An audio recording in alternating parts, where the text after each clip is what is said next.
So let us understand this. Why 10 by 0 is not possible in mathematics and in Java.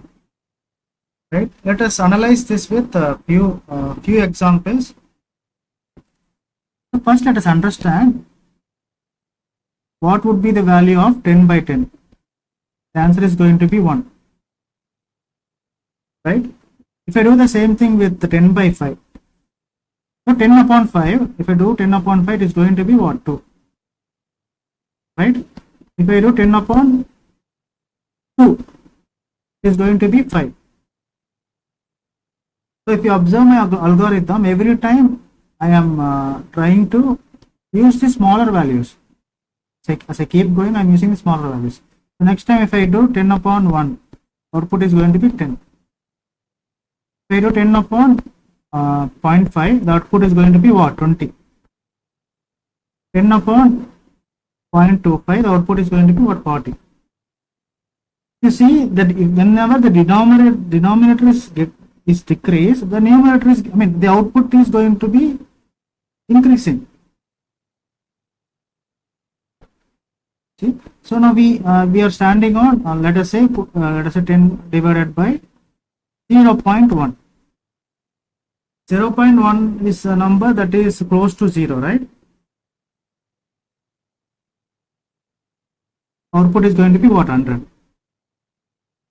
If I say 10 divided by 0.01, this is also a number that is close to 0, but it is not 0.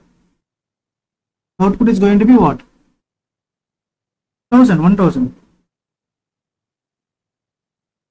Right? If I do the same thing, 0.001, the output is going to be what? 10,000. Right? If I keep adding zeros in the floating values, if I keep adding zeros,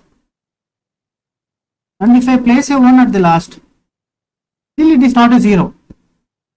It is not a complete 0. Right?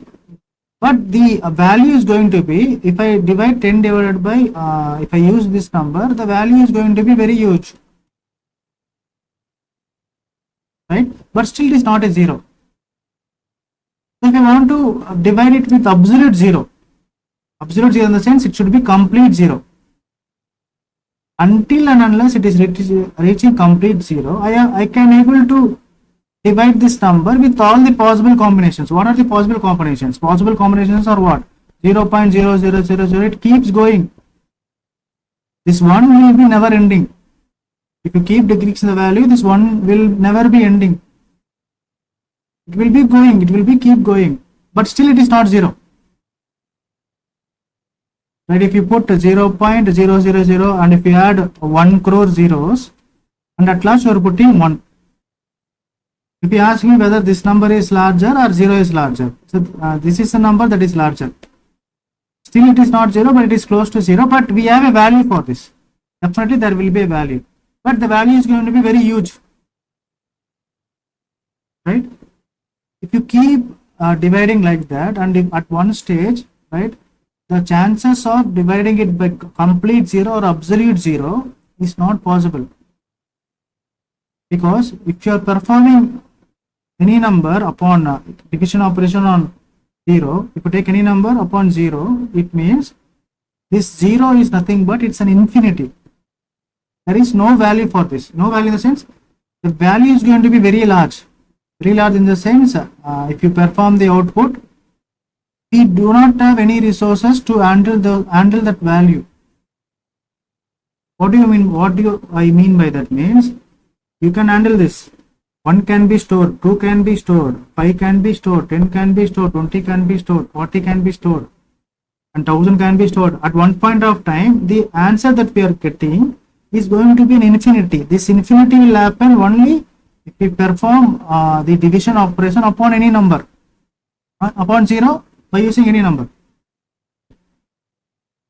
That's why the output is, output is, since the output is infinity, it is an error. Even in Java, you cannot hold this infinity value. Infinity in the sense, you cannot even calculate the zeros. If you keep calculating the zeros, if you count starting zeros from today, it will take even after 100 years also, you can add many zeros. There is no fixed value for them. That's why it's called as infinity. right? Is there any way to hold this huge number in Java? Java cannot hold this huge number.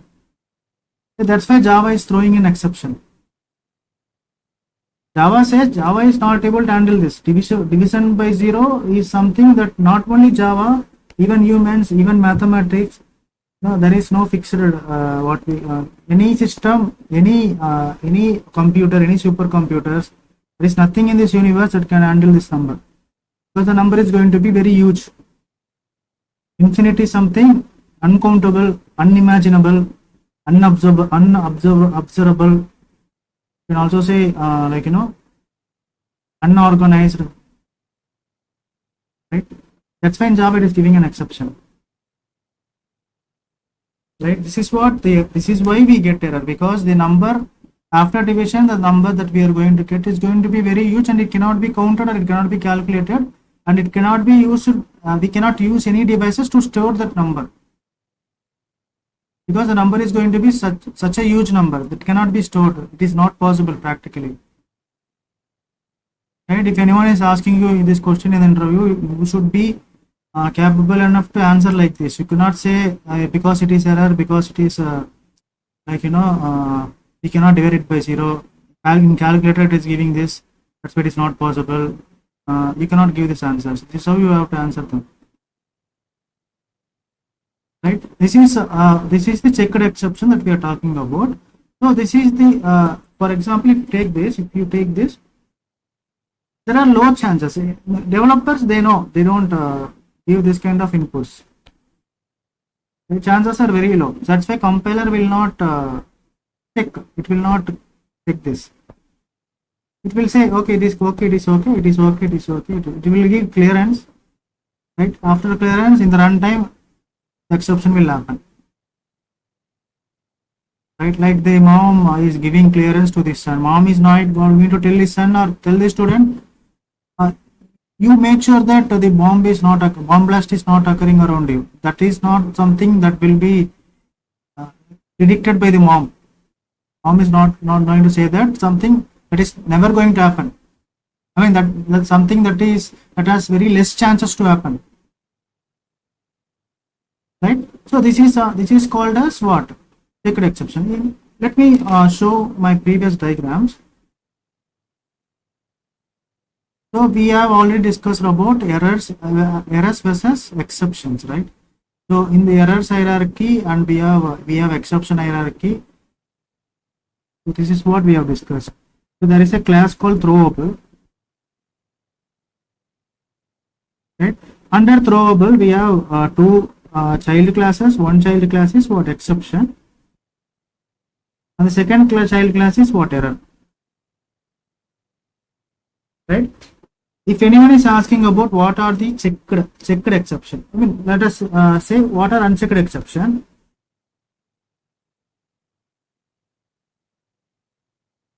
So all the classes that is under runtime exception.